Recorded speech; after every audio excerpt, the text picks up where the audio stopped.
guys, so I decided to make a video series Biar dedicated to the 12 biar apa principles of pakai subtitle animation enak as gitu, described biar by the legendary ngerti orang animators pakai. Frank Thomas and Ollie Johnston. So the first principle is squash and stretch. This is the principle that animated objects will get longer or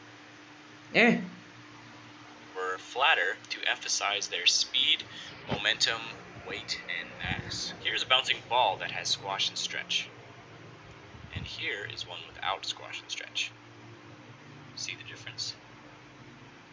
The amount that an object squashes and stretches says something about its mass. The more squash and stretch, the softer the object. The less squash and stretch, the stiffer the object. This first one looks like a water balloon, and the second one probably would be a bowling ball. Squash and stretch applies to characters too. Look at how this figure is stretching from the speed that he's coming down with, and then he squashes after he lands, before settling in his pose. You can also use squash and stretch to exaggerate facial expressions. Let's add some squash and stretch to this face. When his eyes are closed, his face is squashed, and when he opens his eyes in disbelief, his face stretches up and settles back to normal. It's very important to keep the volume of the object consistent. This is what a lot of people mess up with when they're first trying to do squash and stretch. They'll elongate the ball like this and flatten it like this. This is what you should not do.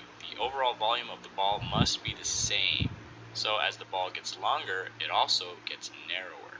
When it gets flatter, it also gets wider. The same goes with cubes. If you're going in with one line, the other lines must go in the opposite direction. The cube should start out narrow, get flat, get narrow again, and then rest. In-betweening with cubes is easy because you can measure the line in between the two lines and then connect them to make the cube. If you master squash and stretch with cubes, the next step is to try to do it in 3D. Another important note is that the ball does not have to be stretching the entire time that it's falling. When it's just starting to fall, it should have its normal shape for the most part. And then when it's just about to hit the bottom, that's when it has the most stretch. So do not overdo squash and stretch in this sense. Alright, that is all I've got for squash and stretch.